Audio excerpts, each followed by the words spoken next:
live. Hi, everybody. Hello, everybody, and welcome to Hello. another day in the Milky Way. This is the show y'all been waiting for. We've been talking about this for all week, going through all those books and stuff. And tonight we have her on the show, and welcome Constance Victoria Briggs. Oh, And thank you. along with my wonderful co-host, Trina Phoenix. And of course, I'm driving the bus. And so just be patient with me. And I'm going to give you a little talking about who this lovely lady is and what we're going to talk about tonight. And so here we go. Constance Victoria Briggs is a metaphysical, spiritual, cosmic researcher and writer. She is the author of the Encyclopedia of Angels and the Encyclopedia of God, the Encyclopedia of the Unseen World, and the Encyclopedia of the Moon, which I have here with me. And we went through all this week, if you haven't remembered. Ooh. But we had a great week going through that. She has been invited as a guest speaker on several radio shows, podcasts, and YouTube shows discussing such topics as angels, extraterrestrials, ancient aliens, life after death, and death communication, out-of-body experiences, moon mysteries, and more. Shows that Briggs has been featured on include Coast to Coast AM with George Norrie, Midnight Society, The Leak Project, The Kingdom of Nye, Earth Ancients, Paranormal Soap, where did I go? I lost my Paranormal of the Sacred, Broadcast Team Alpha, Forbidden Knowledge, Quantum Guides, Behind the Obsidian Curtain, Space Out Radio, Raised by Giants, and that's where I seen you first, and many others. Briggs has also been featured in Popular Shadows of Your Mind magazine. It is Briggs' goal to investigate the mysteries of the universe and how they connect to humanity. States Constance, there is more to our universe than we have been taught. We need to look deeper and search further if we want to know the truth of who we are, where we come from, and what lies beyond. Woo, I need to cut that down. And there you go. Sorry. And I only tripped a couple of times, so we're good. Wow. But anyway, I that is great. We enjoyed these books. Now I didn't go through, all of them, but I mean, like read them all. But we paged through, and I swear every time we just flipped the pages, we picked a spot, and there was interesting stuff in there. Wow. And everybody could relate. Wow.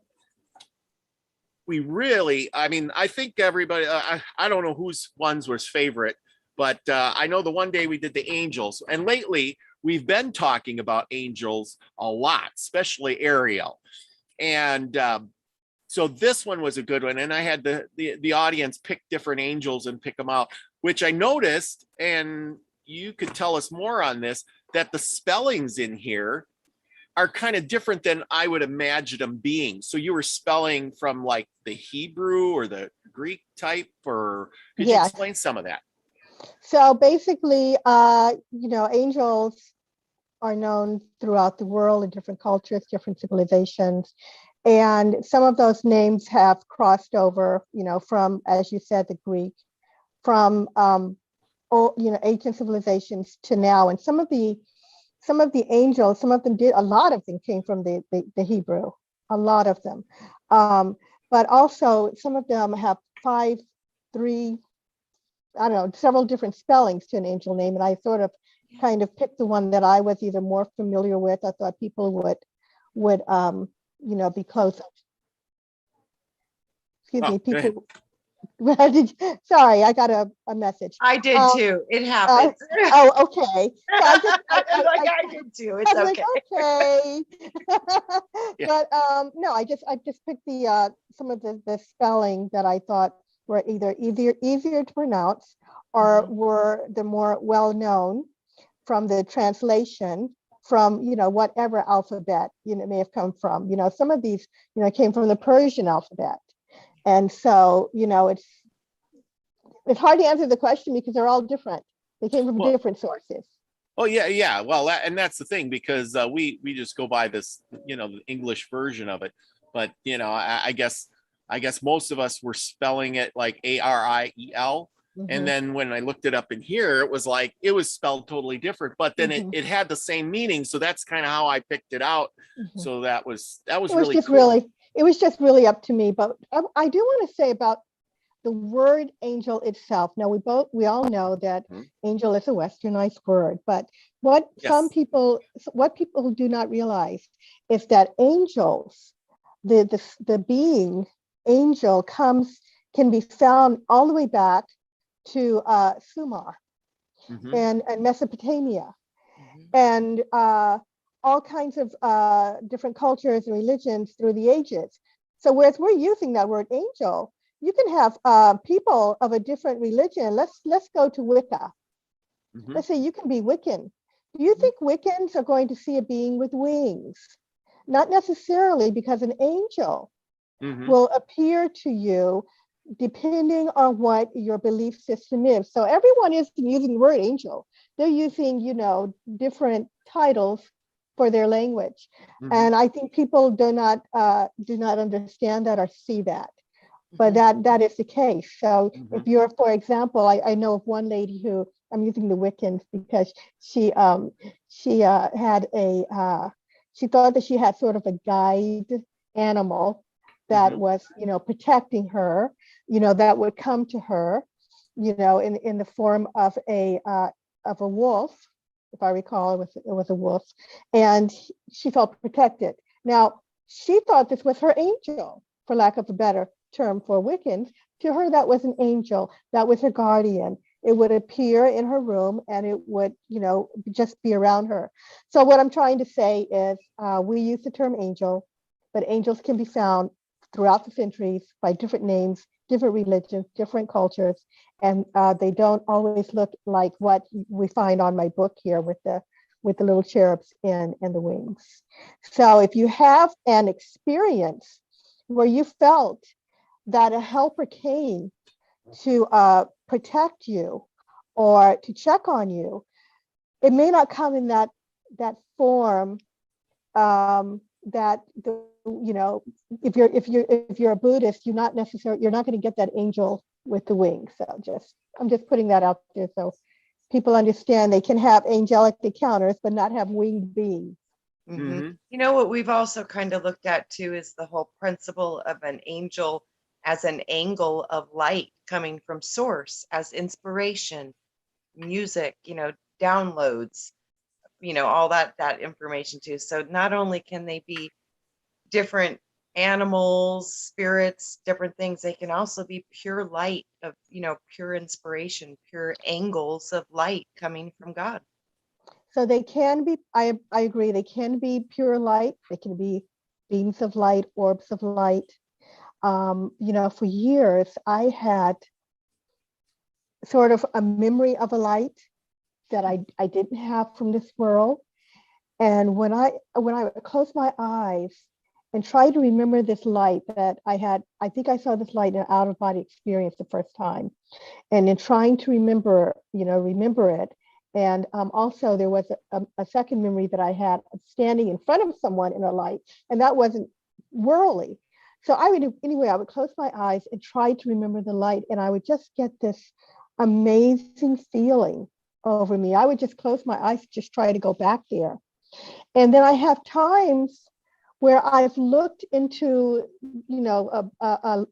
maybe a light beam from the moon, or just sitting and there's light coming through a window, and I swear it triggers that memory, and then I just feel that comfort from that light, and I can't explain where it originally came from. One of the memories I can't explain, but I think we all carry it, and I think that in terms of angels, they can come in a light, they can come in orbs of light, and they can come in many other forms, such as little animals. We've all heard of the butterfly stories, and so.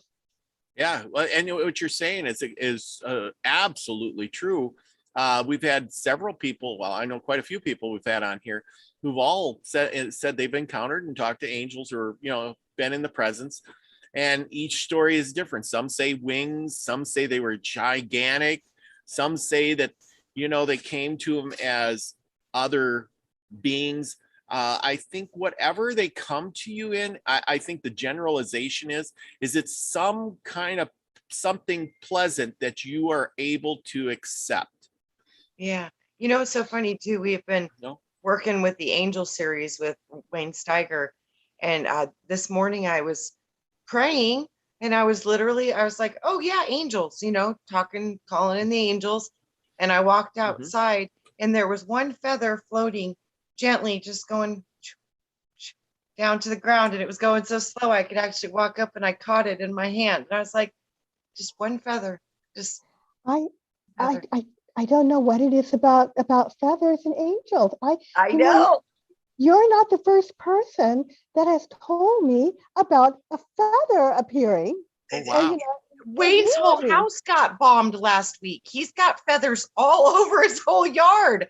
It's the only house on the block. He's like, what is going on here? Well, it's one of their, we believe that angels have wings of, with feathers. And it is one of the symbols that they can use to represent that they're around. And they're looking for ways for people to recognize them. Most, I would say, you and I and Robert are unusual in the mainstream of things, because I've seen people joking on, like, this Nextdoor app. I don't know if you get Nextdoor across, I guess it's across the country, people joking about people that believe in angels, and they're saying how silly they are and how ridiculous it is. So if an angel wanted to come and rescue them or protect them or bring them a message, they're not open to it, and they may miss it.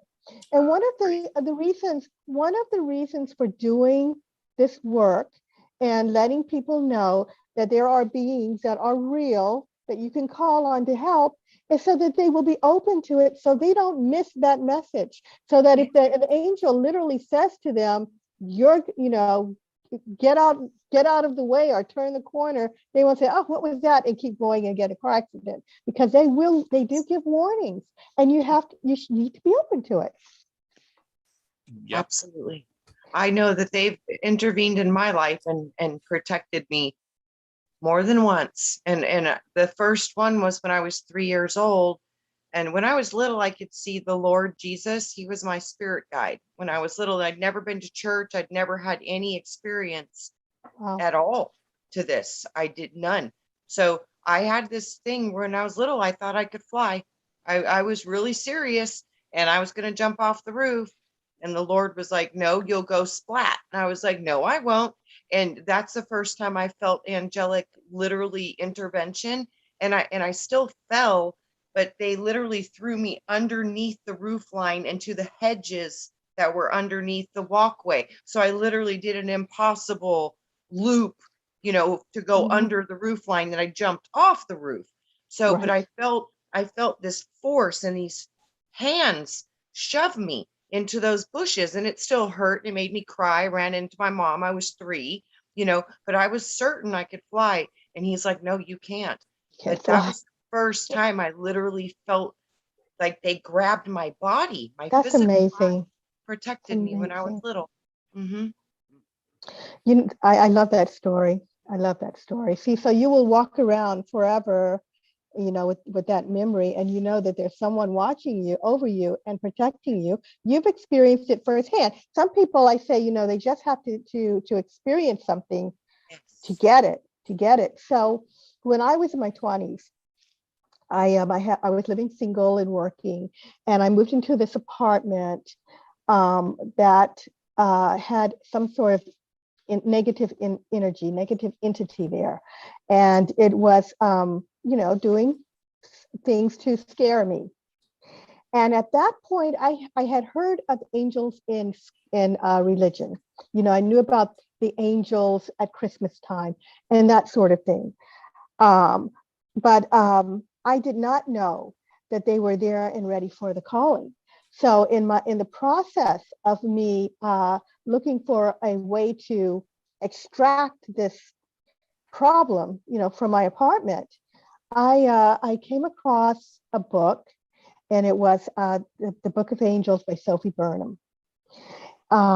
at that period, during those days, that book became very popular. It brought back the angels. It sold off the shelf.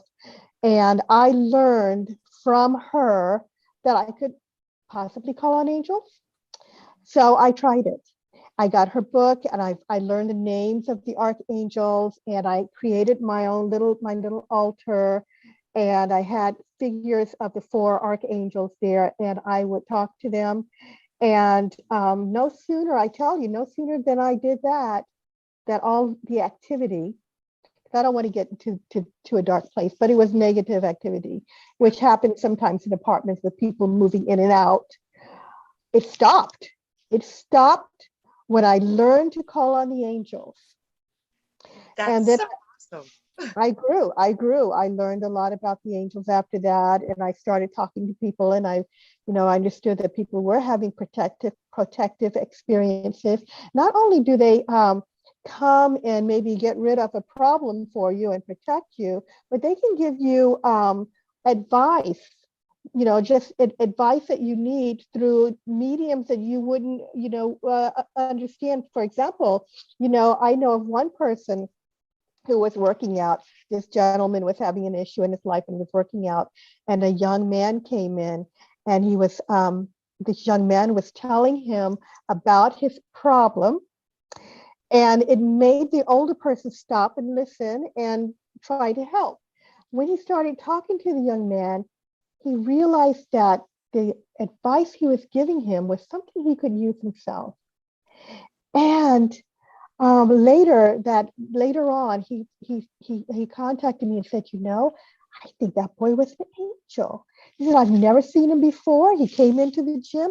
I've never seen him before. I've never seen him since, but he really made me think, and he helped with the problem. I thought that was an interesting story. I think that's totally plausible, and I absolutely believe that. I absolutely do. Heard a lot of stories like that. Well, remember a couple out of weeks the blue ago when Lost in Space's house was getting ready to burn on fire, and all the houses around him did burn on fire. We called all of our tribe together. We were praying for him, for his house not to be burned, and he got kicked out of his house. And when he got to go back, his house was still safe. It was the only one not burned.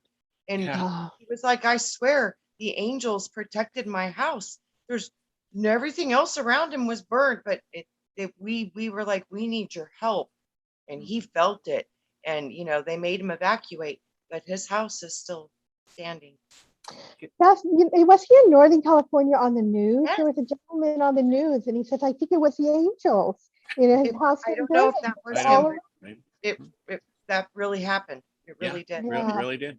You're so right about the talk. We did a show with David Null this week about the white buffalo woman coming, and then he read the story, and in the story it talks about this woman coming, and she was dressed in white or whatever, and she brought this pipe for them to smoke. And the reason is because the Indians had forgotten how to talk to Creator. And that's pretty much the same thing you're talking about, is if we don't learn to talk to them again, or you learn to speak or do all those things in the right way, if you just ignore it, you can't get any help. You can't get it. You can't get anywhere. It won't help you. You just forgotten. And so many people, I think, have forgotten that. They have forgotten it. And I think that you can find yourself in, like I said before, in a predicament where you can be helped, because a lot of people said, well, why did the angels help this person? It didn't help this person. Maybe they were trying. And they just couldn't get through. Mm-hmm. And that is the case sometimes. It is unfortunate. Yeah. I know of cases where one person in particular was going to be robbed. The robber had said that, so apparently this man was in the shadows, and a man walked by, and the robber didn't bother him, but the second man walked by, and the robber, held him up and, did whatever. And he had asked the police asked him, well, someone just I don't know. I don't know what they do when they question them. He said, why did you, not bother this person and you robbed this person? He said, what are you talking about? That man had two great big dogs with him. I wasn't going to, go after him.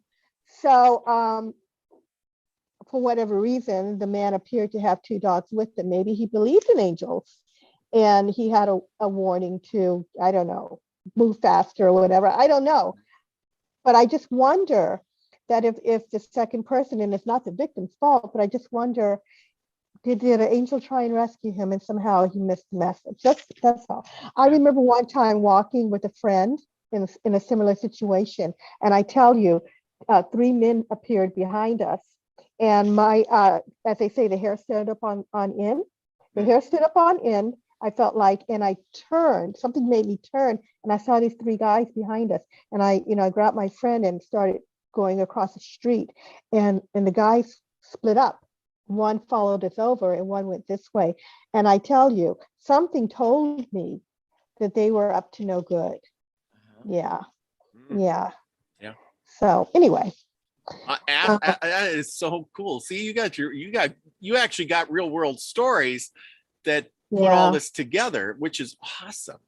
Yeah. I have a lot of stories. Absolutely. See, now that is, what you're telling me is, we've talked about that too, about listening to that little voice inside your head or that gut feeling. And where's that coming from? Maybe those angels can't come out and literally, grab the guy and shake him or something like that, but they can urge you to make different decisions, like you said, grab your friend, go across the street. But if you would have continued on that path, what would have happened? Exactly. And do not ignore a nudging or a voice, that is, trying to tell you to do something good. Mm-hmm. Make sure it's something good.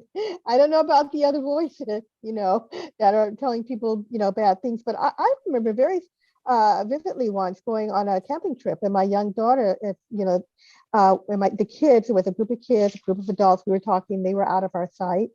They were, like just across the street. It was a park. It was, we thought it was pretty safe. It was a whole bunch of them, and they were just like off in the trees playing. And I did get something, Shireen, that's my daughter. And everyone's talking, and I kind of went, I need to go check on Shireen. And I went running because we couldn't see them. We knew they were there, and she was on the ground, passed out. Oh, wow. And my son went, Mom, where'd you come from? Because their kids didn't know what to do. They couldn't leave her to go get us. They were all blah. And she was down, and she's a fainter. She had got some twigs stuck, and it was many years ago. She's 19 now. She was, small, younger. I think she was 6. They weren't very far away to get in trouble, but you never know what's going to happen. And something did. She got stuck with these things, and I sure heard something. So anyway, listen, everybody, listen for that voice telling you not to drive down a street the wrong way, to go check something, check your door, or to check your oven, or don't get in the car today. Elizabeth Taylor had a story. I think it's in my Unseen World book, where now God knows, I have no idea if everyone received this message or not, but she was told not to get on an airplane at an airport, and she didn't. And the plane crashed. Yep. I wonder if I put that in there. Yeah. So anyway, that's my story, everybody, about some of my stories. And I took about a half hour. I would love to hear when you said that you went through a massive transition between writing the book about the moon and then the book about the angels. What was that transition? How was that? I would love to hear about that. Wow. So actually, Yes. So the angel book, this was many years ago, the angel book was my first book. And after I had that experience with that negative entity, this thing, wow. Moving stuff around in my apartment, moving covers off of my bed, doing just, I spent years after that learning about angels, and I started learning more about spirituality, moved away from the idea of religion. I felt like I needed to be a more spiritual person and I didn't want to follow religious tenets and rituals and order. So I was on my own with trying to form a relationship with the divine. Mhm. And with the help of my angels, and I learned about guides. So during this time, I was growing step by step, and it was almost as if I was getting information, just dumped in my lap. I'd learn one thing, and then I'd move on and learn something else. And then finally, after many years, I was at the point where I recognized that something else was going on. I knew that I was being, guided, and I knew that I had work that I needed to get done as a mission in this world, but I didn't believe it was coming from the angels exactly. It was like something more. And so then I started. I'll just tell you, I can hear my guides pretty well. When I say hear, it's not like a voice. It's more like a sentence with a third eye, if you know what I mean. Same thing I can see too. And so I was being told basically that there was something else going on, and they were connecting it to the cosmic. And I said, well, I remember a light. I remember the light. I've seen the light in my out of body experience, but I remember being in a light somewhere and it's not from this world. And I know I'm not an angel. Okay. So then I learned that we are not alone in the universe. Long story short, this is where it led to. And I was like, oh, you got to be kidding me. Are you going to start talking about, beings from outer space? You're kidding me. And, so then I went on this whole path of learning about advanced beings that are not from what we would call the angelic realms or the heavenly realms. These beings can come from other worlds, literally other planets, and be benevolent. And they're out there and they're trying to help. And these are different than the angelic beings. And so then I went, this whole other world opened up to me, and I was like, aha, okay, that makes sense. Even to the point where I would have out of body experiences where I was in other worlds, and I understood from one visitation, and I know this sounds crazy to people, but at this point in life, I don't care. At one, It doesn't sound crazy here. Just right, not here. So I was visiting other dimensions and conscious out of body experiences while I was asleep. And everybody, you can have out of body experiences. We're not tied to the body. You can leave. Absolutely. But so I visited different worlds. But this one occasion, I learned that there are beings that are well aware that they can leave the physical body and travel. Whereas here on Earth, we're still trying to tell people, we're trying to convince them, when you pass away, it's not all over. All right. You may end up in a heavenly realm, but you also may be from another world and you're sitting somewhere, and I hate to say it, but in stasis. All right. There are beings that know you can leave. And I was at one of those places, and one of them had a problem. And I went in there and I was trying to help. And they knew that I had a short amount of time before I had to go. They knew I was going to go.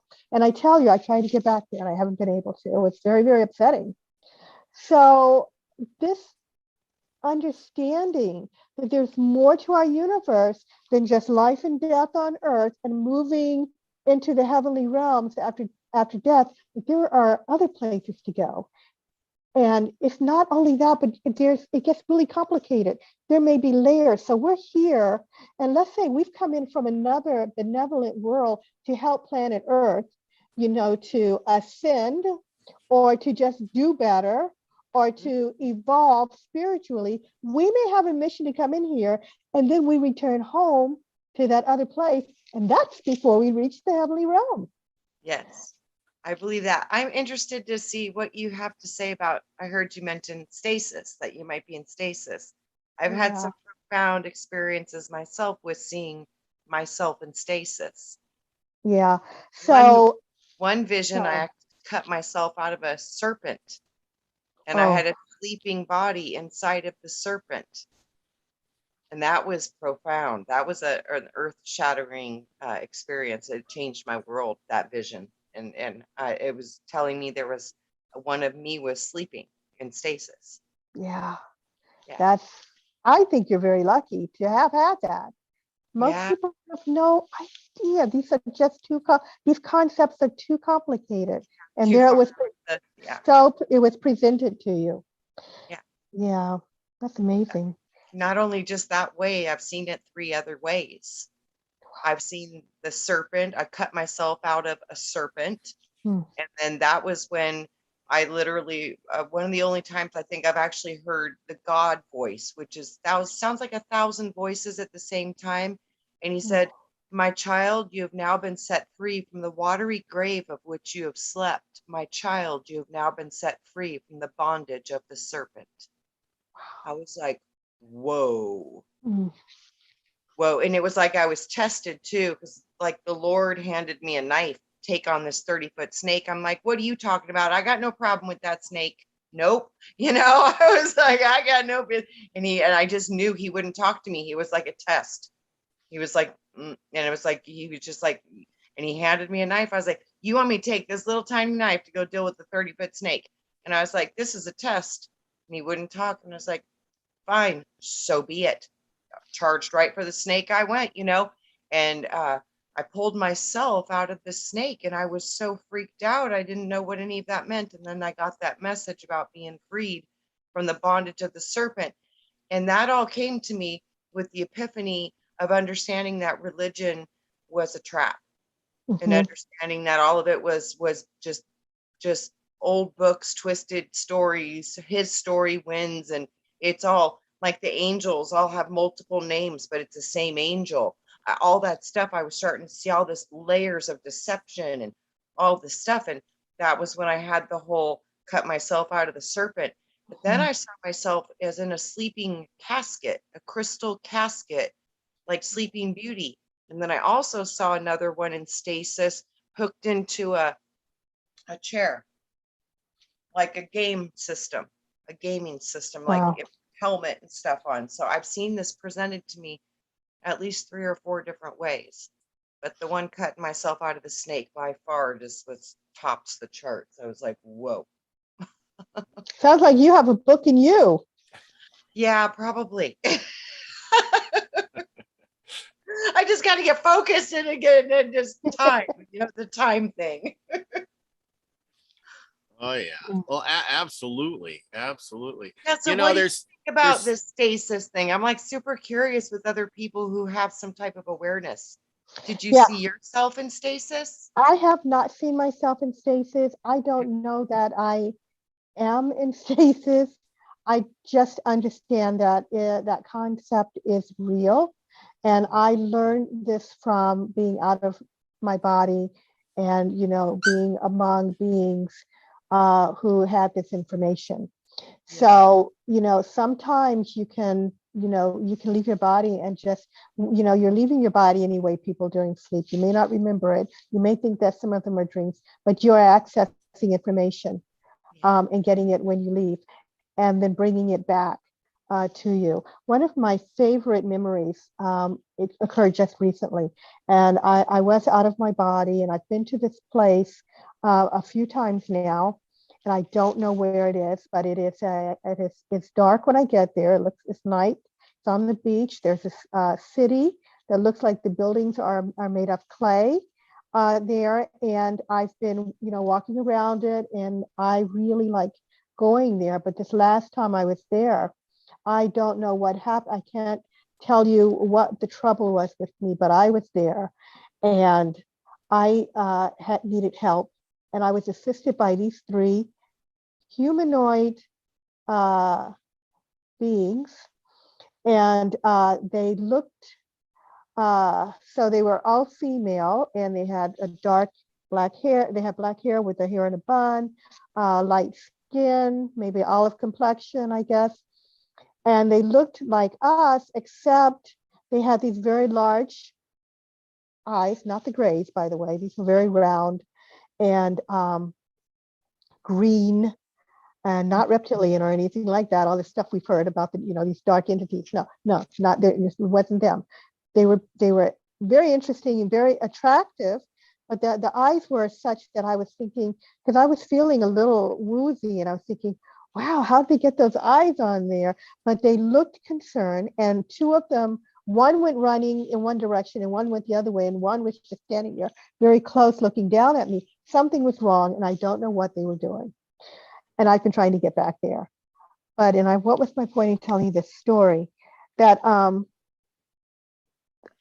information. So we are leaving our bodies and we are interacting with other beings, and we can get information from them and have experiences with them and bring it back, with us coming back here with that knowledge that I was someplace and I was in trouble out of my body and somebody was trying to help me is really amazing, and also it helps us for that inevitability of when we transition. And, it helps to know that when we go, we're not dead. We travel on. Maybe we go home to another world and to our body in stasis. And, and we go back and we report, from a mission, what it was like on Earth. Who knows? But the idea that we're not alone in the universe is just it's real, and it's not just in our physical universe, it's in the universes plural that we can interact with beings. And I believe that they are coming in here, from other dimensions and from other worlds, and that we are now being prepared for moving into a universal community. We're getting ready, and I think that we're being prepared through our sleep state and in our media. When you look at some of these shows, I don't know, like Star Trek or whatever, I think that is a way of preparing us to let us know that there is something going on out there, and it's real. People, I talk to people all the time that have had some kind of cosmic experience with either something they saw or even some benevolent being. I got a question on what you said when you said that place. You said there was a beach? Yeah, it looked and like you water. said there was a city. And what color was it? It looked like brown clay, and it was dark. Was there a fountain in the center of the city or a well? I can't tell you. I tend to stick okay. around this one building, and it was not a big lighted city. When it was built, it's buildings, but it wasn't something far reaching, like one of our cities. It's just a little, maybe I should have said village type area, right on the water. Because it's really weird, because we've all been to the Purple Planet, and there's a beach there, and we call it the Purple Planet. And Trina, I'll tell you. Is it purple? Do you see purple? Yeah, yes, like what it was several people in our community had been seeing this, what they were calling a purple planet. So we thought, well, why don't we try to see if we can meet at this purple planet? So there was a group of us, and we decided to try, and we astral traveled, and we all reported on what we saw after our visit, and it was crazy amazing how synchronistic it was. And I was called when I landed on the planet. For whatever reason, I got that internal voice that said it would be wise to get permission. So I literally had the thought in my mind, who can I speak to get permission to come to your planet? And then all of a sudden I was in this auditorium, and I had all of these light beings around me, and there was a lot of them. And I was in the center of this thing, and they were like, why are you here? And I was like, well, we're from Earth, we're third dimension, and we're trying to learn how to astral travel as a group. And we wanted a safe place to come and learn and practice, but we don't want to cause any harm, and we want to make sure it's okay. And they talked amongst themselves for a minute, and then they were like, permission granted. I said, do you have a place where we can go? And they said, yes. And then they took me down this path to, it was kind of like a domed temple kind of thing. And you walked in and there was a huge violet fire pit in the center of it. And all of us that have gone to the Purple Planet, we've all seen parts of it. And when I landed there, I first landed in a cave. I showed up on the beach, and I was drawn to walk into this small cave right in the beach. And there was writings and hieroglyphics on the wall, and it was lit up in like ultraviolet black light. It looked like black light to me.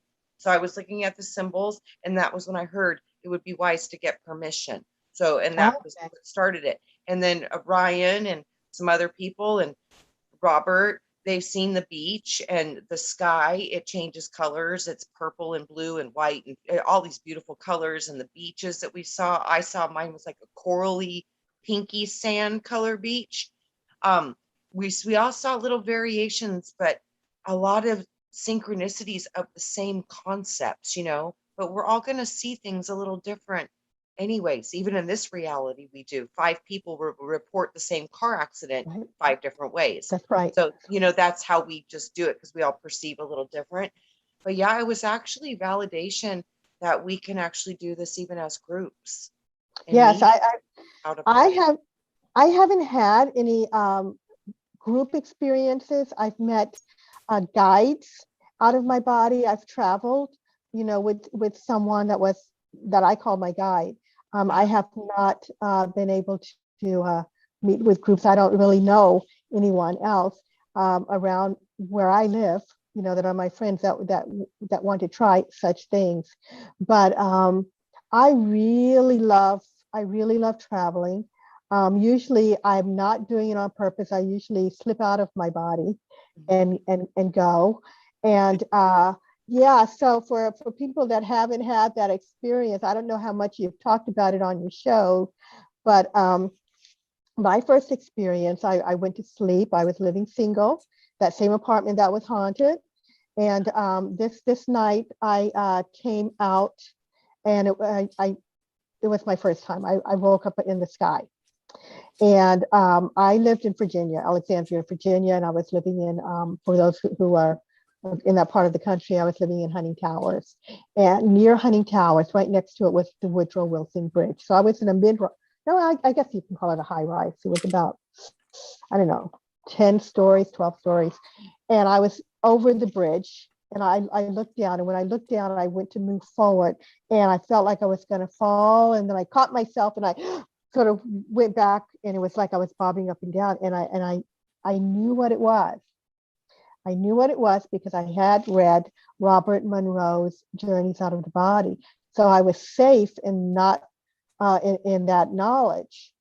And then I traveled, and I ended up going to a different dimension, because when I got in, I came in through a wall. It was a cement white wall. I'm going through this building, and I'm looking in the rooms. I knew I was out of my body, and I wondered if they could see me. And I saw this animal, and it looked very similar to a cat. This was many, many years ago. I remember vividly.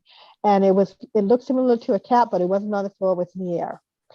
And I thought, I wonder if it can see me. And it looked at me and went, really big eyes. Came out, I can see you. and I'm flying back down the hall, and I go out, through the wall. And I just woke up the next morning, and I knew what had happened. What can you do? I just got dressed and went to work. I know, what do you do, right? Like when this, a profound, amazing first time experience. But all I could do, is I didn't have time to sit and ponder it. But yeah, so it can happen. You can have an out-of-body experience where you wake up in the middle of it. You wake up in the middle, and that's usually, well, I guess once you start, you don't stop, because I'm awake. Mm-hmm. And I love them, So when we leave our body, and Trina, you already know this, I know, but when we leave our body, we are more powerful than, of course, in the physical. We can think, and we're at a location. We can communicate with beings that we can't see in the physical. We are surrounded by life that we cannot see. And we have lowered ourselves from our true self to come into this world for whatever reason, be it your mission, a learning experience, or to help, before we blow ourselves up down here. For some reason, we leave a really, an interesting place to come in here. Earth is interesting too. It's beautiful, but we do give up some things to come in here. It was so weird. I was in school at Southwest Institute of Healing Arts, and I got licensed there in a couple different degrees. And I was doing my polarity degree, which is an energy modality system. And we did a protocol on the ear, and I was actually transported into before I was born. And I was up in a realm right above the earth. It was like I was already in the atmosphere of earth, but I wasn't yet in the earth. But I was bouncing back and forth from inside my mother's womb to going back up to the spiritual realm. And I was up there with the Lord, and I was saying I didn't want to go. And he was like, but you said you would. And this was the first time I'd ever heard the word about a contract, because I felt the density of coming into the dimension of the earth, and it felt like I was being crushed. And I was like, it's too intense. I can't handle this. I didn't realize how dense this is. I don't want to do it. Pick somebody else. And I would pop out of my body and go back up. And he's like, no, no, no, you said you would. You said, I'm like, I know what I said, and I know my contract. And then the most interesting thing, he laughed at me. And then all of a sudden I realized, oh, shoot, I'm already in the third dimension. The laws here apply. My mom started praying because I was born 2 months early, and I was in the hospital, and they took me from my mom. So she thought I was dead because she hadn't seen me for 3 days. So my mom started praying, and it was like this spotlight came out of the earth. And I don't know how, but I knew what it was. I knew it was my mom. I knew she was praying. And the Lord laughed at me. He goes, it's within my ability to grant the wishes of a mother's prayer for her child. And I was like, oh, shoot. I knew I was in trouble. I knew. And I was like, no, no, no, no, no, no, no. And he threw me back in my baby body. And I literally heard like a latch close on the top of my head. Tunk. And I couldn't get out again. And I was stuck. And then the lights went out. So. Wow. Something to That's that. Amazing, Trina. There's something to that. Wow, what an experience. Yeah, I love that. I love that. I do have an interesting baby story from the other side too. So Right. yeah, so I was my boyfriend, who is now my husband, and I were planning, to get married, and I could feel a spirit person around me all the time, just like here. I could feel it, and then it started to communicate, and I was getting the impression, and I didn't know so much at the time, oh, there's a spirit person around me. I knew there was, but you don't really, I've never had that experience before, but I assume anyway. So I just was getting this communication, to have a baby, have a baby, have a baby. And it was almost a nagging. And then finally I just was like, talking out loud. Okay, I'll have a baby, but I've got to get married first. I got to get married first. I knew it was someone, it's, after so many times of this nagging, that someone was trying to come in. Yeah. And whoever it was trying to get born. And I wasn't moving fast enough, apparently. Right. So then, after that, I started having, I started having dreams. And I learned later that I do believe I was on the other side, seeing, this child before they were born. And I saw babies, but there was one little boy that really stuck with me. And he was about 4 years old, and he had dark curly hair, thick dark curly hair, and he was sitting behind a table, and he was so cute. And I could see him very clearly.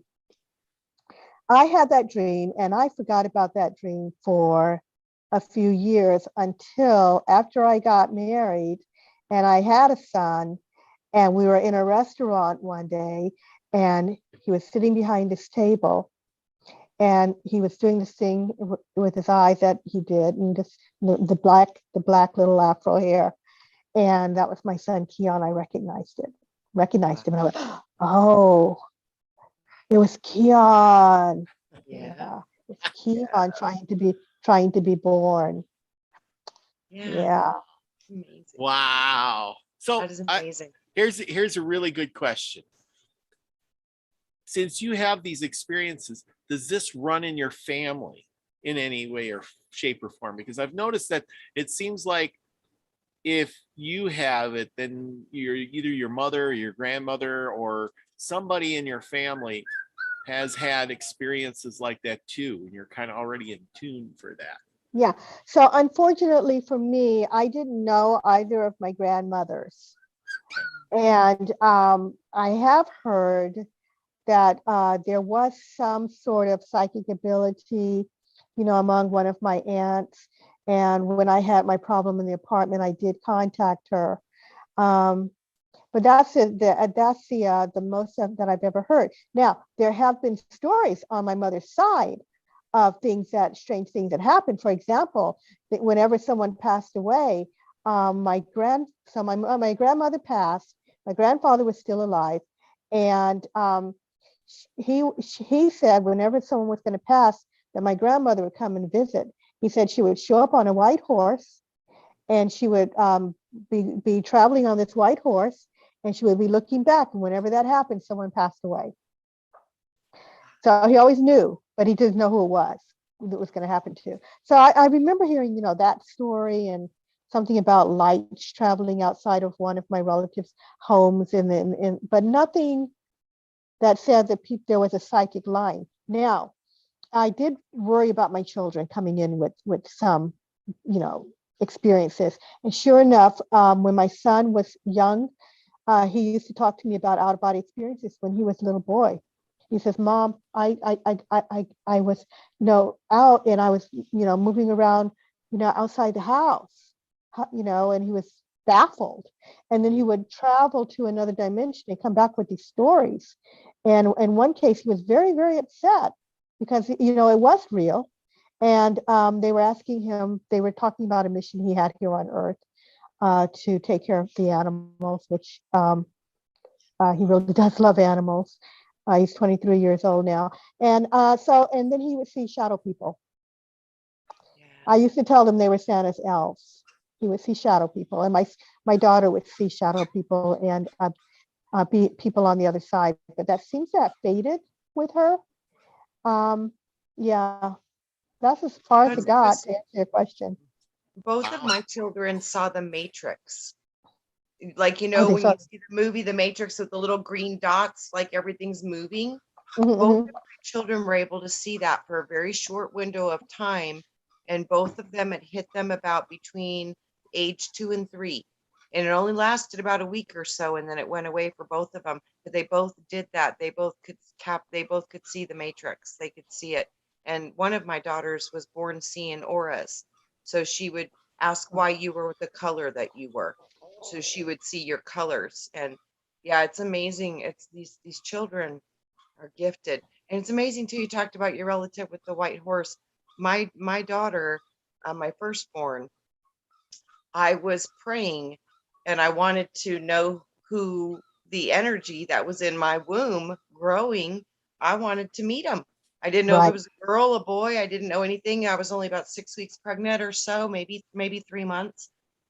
And I had a vision of my daughter, and she came to me on a white unicorn, and she was Oh, walking through a wheat field, and she was telling me about the powers of the minerals and the elements of earth and how they work and create universes and create stars. And she was explaining to me with this wisdom of an ancient being.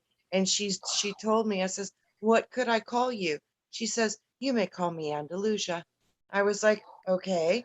And she was literally, she wouldn't let me see her face. And I was walking beside her, holding onto the unicorn. And I could walk, and I could see her thigh, and I could see her, her body, like up to about here. But she wouldn't let me see her face. And every time I'd look at her face, she'd turn away. And I was like, that was interesting, but she gave me so much information about nature before she came in, and it was profound. She came on a white unicorn. Amazing. Oh, I love your stories. I think storytelling is how we grow. One of the Yeah. best ways is because stories are personal and they have a frequency, and we convey that frequency to each other, and it helps us remember those matches. So I think it's a huge thing to help us remember our own stories. Absolutely. Thank you. Absolutely. Yeah, this is fascinating. I'm just souping it up. I love both of you. You are great. Oh, me too. I want to know, like, okay, you said there was this transition with the angels to the moon. Does the moon play a factor? Do you believe if the moon plays a factor on all of us with our out of body experiences, our death and reincarnation, or any of that? Does it have any correlation with that? I think that we're all connected to all of the planetary bodies in this system. I believe that, we're all affected from like a domino effect when something happens. Is it affecting us in our reincarnation? Honestly, I don't know. I haven't studied that or come across any research on that. But I believe that the moon has some sort of influence on our bodies. And I wouldn't be surprised if it had influence in our spiritual aspect. I've been doing research on the moon, trying to determine if it is connected to our ancient history, and if it has anything to do with how we got here and where we came from the days of old when we talked about God visiting Earth. Did they come from the moon? There are some, I have to say it fast, I know we're running out of time. There's some connection, they've, found things like pyramids on the moon. From what I've seen, they look very similar to here. So I'm trying to find out those kinds of connections with the moon, if it's has anything to do with us from that aspect.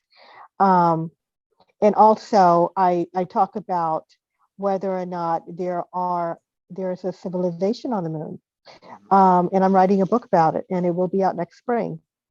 And so, that's one way of letting in a benevolent civilization. I know there's a lot of negativity out there, as to what people think may be on the moon or who may be on the moon. But from what I can see, it's benevolent. And who are they? How long have they been there? Do they have anything to do with our history? And yes, do they affect our spirituality? So that's my position on the moon. But, in the book that I wrote, I'm coming from the point where I would like to educate people on the fact that we're not alone in the universe. And I'm starting with the moon. I think that's a great Besides thing. it, outside of the angels. Well, yeah, absolutely. Like I said, it may tie together. And since you're at the book, you might, you got a lot of extra information on it. I mean, we went through it and, about the astronauts and what they had to say. And like you said, the buildings that might be there, and lights that might be flashing and so forth and so on. It was really good. And then I'm thinking, well, yeah, I wonder if that tie, I think it all ties together somehow. I really do. We all have I think, a small, thing, piece of a puzzle to do in this whole spiritual universe that we're living in. And I'm trying to let people know about all of these things, the possibility that we can move into a better place by getting to know space brothers and sisters, and some that might have been right there the whole time. I think it's an important thing to do. But not only that, I mean, that's just one thing I talk about. We've also got the whole other, dimensions, worlds within other dimensions where there are beings. And if we can get to a place, where we believe it and we are studying it and we are researching it, I just think that this planet could be better off. I do too.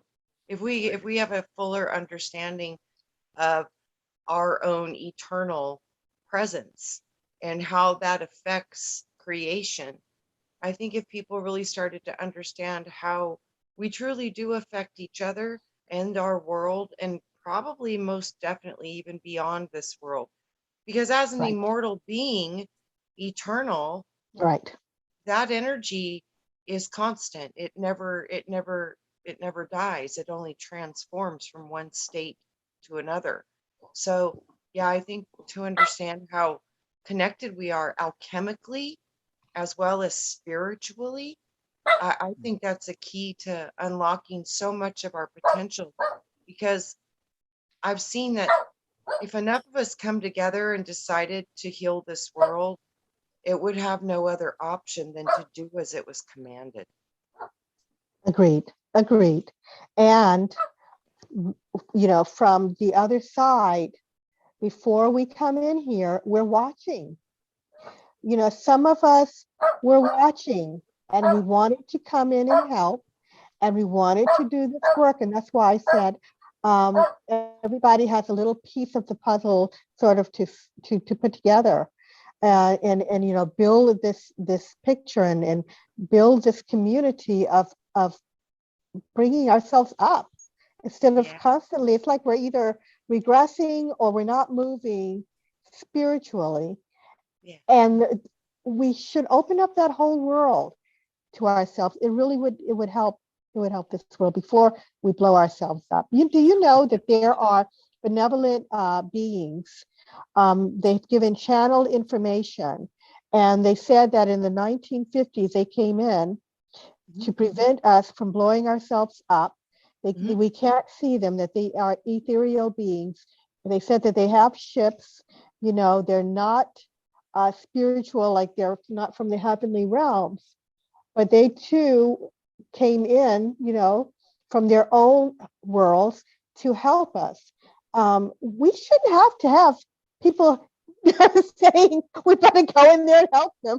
That's how bad it is here. It's so funny. I look at that, and then I also look at the benevolent beings that came into the planet when humanity had discovered nuclear weapons. Right. And, I think it's so funny because if you talk to the people who invented the nuclear weapons, they channeled that information. So it appears that the malevolent forces gave forth technology for control, domination, and war, other than the benevolent ones that wanted to give us technology for healing, preserving the earth, and all of this beautiful stuff. So it seems to me that like the power struggle that we're dealing with on this earth is about, the battle between ego and selfless, because this is the moon and the sun dance. I think that we're dealing with is because the moon to me is the receptive part of our consciousness, and the sun is the part of the consciousness that requires pure inspiration. It's like one's a positive charge, one's a negative charge. The left is the alchemical, the subconscious, which is controlling 95% of our reality. So I believe that the moon literally controls the programming of the water and the frequency of our entire planet. And I think that has been harnessed by negative beings, but I think that's changing now. And I think we're seeing a polarity switch on the planet, in the solar system. And I think the charge of the moon is being changed because I think the benevolence now have finally gotten control back over our moon, which is going to change 95% of our reality once those programs get installed, because it changes the water. And I've always been told since I was little, if you want to heal the world, you'll heal the water. And think about it. We're 86% water at minimum. Everything has water in it. So they kept telling me, heal the world, heal the water. That's simple. It's like, interesting. It's something about this was with the moon. I don't know. Something about this is with the moon. Oh, absolutely. Absolutely. Man, we've been talking about all this. I just love it but our hour has slipped away so Oh, yeah. fast. It's gonna go I can- fast. I know. This is so great. I thoroughly enjoyed the stories, and I think everybody else in the chat has too. They're all talking. A lot of the women were saying something about how they also had, visions. Even Brenda, Milky's mom, had visions of having Brian, and several other ones had of their children. So it's kind of a thing, I think. I mean, that's wonderful. I mean, and that you guys can all share this information, and how beautiful. I just love Yeah, ladies, our children can pick you can pick your parents too. When you're making that contract, you're deciding where you want to be and who you want to be with. And a lot of the times they're people that from the other side that you want to come in with, So yeah, I'm glad to hear there's people out there that could identify. And I want to say thank you for having my book up on your background there. Oh yeah. That's so cool. No problem. Hey, I love the big moon. That was quite the great picture too. So I really like it. But yeah, we did mostly angels and a little bit of the moon. We didn't even get to the other two. So we're gonna have to. And you are right. There is that story about Elizabeth Taylor in that book, The Unseen World. So I bookmark it. And, hey guys, I'll read it to you later. Not today, maybe another day. But we'll do another story on our show on that book again, because that is just so fascinating. My favorite part of that book is the afterlife communication. I think we can do a really good show with some of the information in that. I've got some interesting stuff that happened to me of people who made contact. Well, that must mean that we're going to have you come back. Absolutely. My gosh, we've had a lot of fun. This has been really great. I've enjoyed both of your stories, and I think you two get along really good. And this is awesome, because it just makes everything better. And we're going to all have to meet on that purple planet, Yeah, it's the same. Yeah, it might be the same place. Next time you just have to walk around a little more. There's a path that goes down to the beach. There's the one that goes by that fire, that well looking thing. And if you look up, there's the big cathedral things with big strips that go. It's like a crisscross on the top with lettering on it. Oh, I love it. So anyway, look for that when you're there next time. And I think the purple planet is literally our crown chakra. It's the crown in us. So I'm pretty sure that's where we're going. Yeah. Absolutely. Well, I had a puppy that was yiping, so I she got in between the crack here and the freezer, and she was stuck, and she was squiggling her little legs back there, and I just pulled her out, and I was like, oh, so she quieted up. Don't worry, I got 8 of them, 4 boys and 4 girls. Oh my goodness. Yeah. There you go. Okay. Yeah, bet you never have been on a show with that before. Hey, it's life, you guys got to experience motherhood. I get to experience puppyhood. That's right. All right.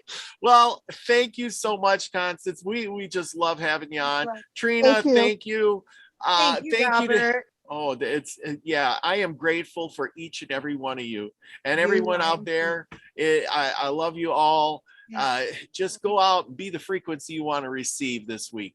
Tell everybody something good, and you shall return with something good back at you. That's just the way we do it around here. And thank you all for coming.